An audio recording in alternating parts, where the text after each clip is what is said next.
Berjumpa kembali dengan Pak Guru Toto. Semoga semuanya masih tetap sehat, tetap semangat, dan siap belajar. Oke, kali ini Pak Guru Toto akan membahas materi tentang fungsi atau pemetaan. Setelah kita belajar dan paham tentang relasi, materi berikutnya yaitu tentang fungsi atau pemetaan. Seperti apa? Siap belajar? Jangan lupa juga like, komen, dan subscribe di video Pak Guru Toto di YouTube channel ya. Baik. Oke, sekarang kita akan mulai dengan pengertian fungsi atau pemetaan ya. Setelah kita paham, belajar tentang relasi ya. Oke, materi sebelumnya tentang relasi, maka sekarang kita akan mempelajari tentang fungsi atau pemetaan. Oke, kita mulai dengan pengertian fungsi atau pemetaan itu. Fungsi atau pemetaan dari himpunan A ke himpunan B itu, ini adalah relasi ya. Fungsi itu merupakan relasi khusus yang memasangkan setiap anggota himpunan A dengan tepat satu pada anggota B ya. Ini ingat ada kata setiap anggota himpunan A dengan tepat satu ya pada anggota B. Oke. Kita lihat contohnya ya supaya lebih jelas ini. Nyatakan diagram panah berikut apakah merupakan fungsi atau bukan ya. Ini yang pertama, ini himpunan A, ini himpunan B ya. Oke. Himpunan A ini setiap anggota himpunan A itu mempunyai kawan di B itu, tapi kawannya hanya satu. Ini cuma satu, di sana juga cuma satu ya. Oke, kemudian ini setiap ini juga satu, ini satu. Berarti ini fungsi, berarti fungsi itu semacam ini ya. Oke, kemudian yang kedua ini gambar yang kedua ya. Oke, setiap anggota A kita lihat ini kawannya cuma satu, ini juga cuma satu kawannya, kemudian ini dua. Nah, seperti ini dua, ini cabang seperti ini, berarti ini bukan fungsi ini hanya merupakan relasi ya. Itu paham ya, seperti ini ya. Kalau pada gambar yang pertama ini kan setiap anggota himpunan A-nya tidak ada yang cabang seperti ini, maka ini fungsi. Oke ya. Kemudian gambar yang ketiga ini kita lihat ini setiap anggota himpunan A ini tidak ada yang cabang, berarti ini fungsi. Paham ya? Kemudian ini cabang, kemudian ini tidak punya kawan ini ya, berarti ini bukan fungsi juga, ini hanya merupakan relasi. Jadi yang pertama ini fungsi ya. Oke, penyelesaiannya ini gambar pertama merupakan fungsi atau pemetaan karena setiap anggota himpunan A itu mempunyai kawannya itu hanya satu di B ya. Oke, di sini ada dua kawan, berarti ini bukan fungsi ya. Gambar kedua bukan fungsi atau pemetaan. Kemudian gambar tiga ini juga fungsi ya, karena setiap anggota himpunan A ini punya kawan, walaupun ini kawannya di sini ini juga sama kawannya, tetapi setiap anggota himpunan A itu punya kawan dan kawannya itu hanya satu. Pengertiannya seperti itu. Kemudian gambar keempat ini bukan fungsi ya, karena ini ada yang tidak punya kawan, ini kawannya dua, seperti ini. Paham ini pengertian fungsi ya? Baik, kita lanjutkan. Oke, sekarang lihat contoh yang kedua ya, supaya lebih jelas lagi. Oke. Setiap himpunan berikut menunjukkan relasi antar anggota dua himpunan. Relasi manakah yang merupakan fungsi ya? Ini adalah himpunan pasangan berurutan ya. Ini A,1, B,2, C,1, D,2. Nah, kalau yang di depan ini itu tidak berulang, ini A, ini B. Ini kalau A lagi berarti nanti ini merupakan bukan fungsi ya, karena nanti himpunan A-nya menjadi punya dua kawan. Tetapi kalau ini A, B, C, D nih, nah ini merupakan fungsi, ini tandanya seperti itu ya. Nanti kita lihat, kita gambar ke dalam diagram panah ya, supaya betul-betul kelihatan. Kemudian yang B ini P, Q, R, ini R lagi nih, nanti pasti bukan fungsi nih ya. Kita bisa gampang mendeteksinya ya. Oke, ini berarti R-nya nanti cabangnya dua, itu kalau digambar. Ini bukan fungsi, ini fungsi ya. Seperti itu. Kemudian yang C ini 5, 6, 7, 8, 9. Nah ini fungsi nih. Nanti merupakan fungsi ya. Kita akan gambar ke dalam diagram garis nanti.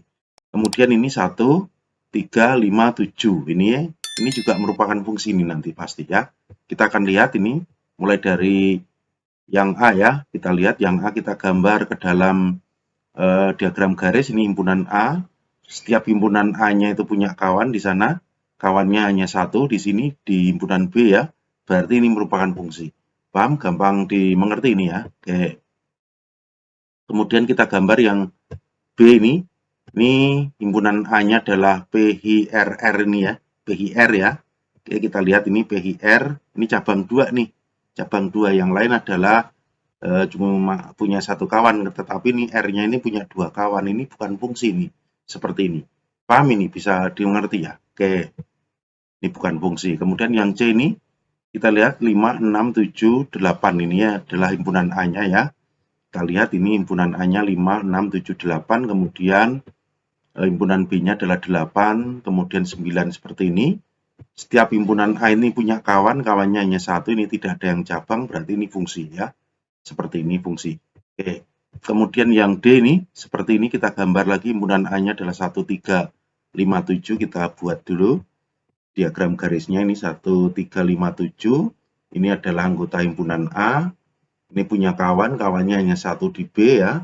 Ini tidak ada yang cabang, maka ini merupakan fungsi. Seperti ini.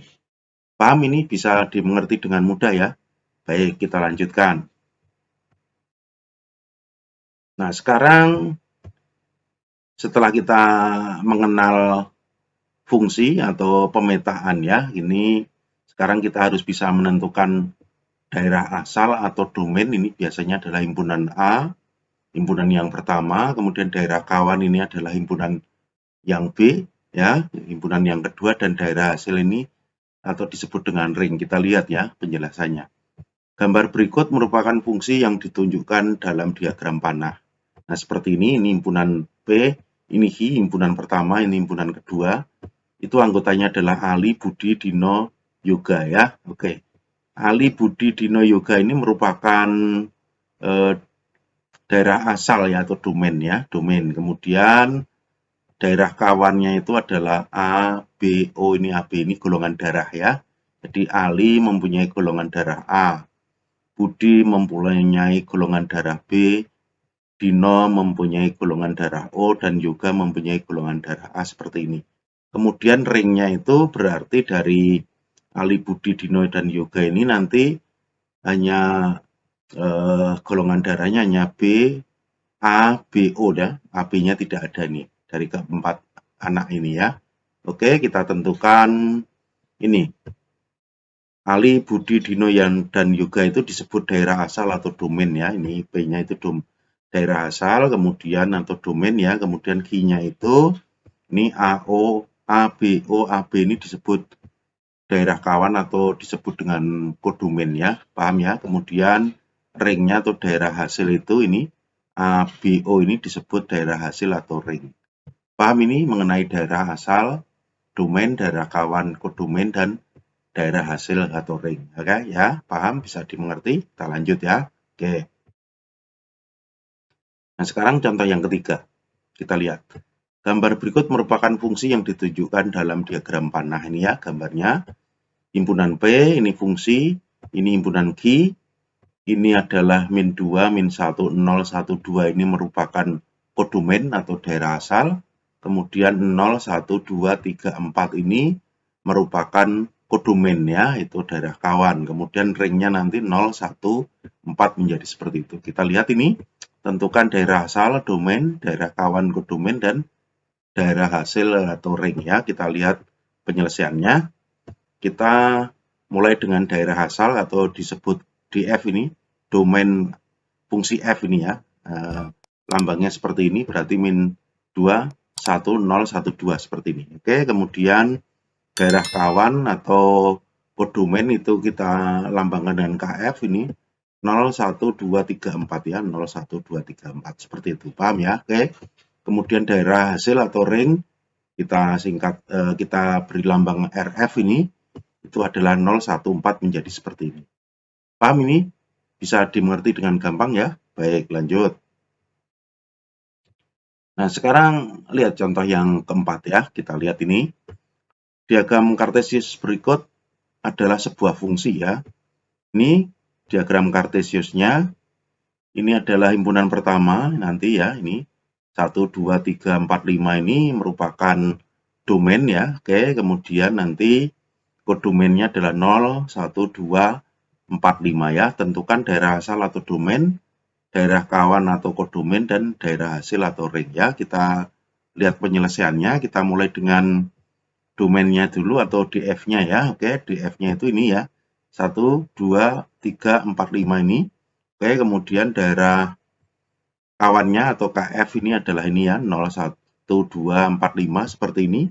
Paham ini bisa dimengerti. Oke, kemudian daerah hasilnya itu berarti ini ya. Daerah hasilnya adalah ini ya. 2, 4, 5 seperti ini. Menjadi seperti itu. Gampang ini bisa dimengerti ya. Baik. Itu saja yang bisa Pak Guru Toto jelaskan pada pertemuan kali ini. Semoga menjadi jelas dan juga bermanfaat. Jangan lupa juga like, komen, dan subscribe di video Pak Guru Toto di YouTube channel. Sampai ketemu lagi di video Pak Guru Toto berikutnya. Oke, thank you.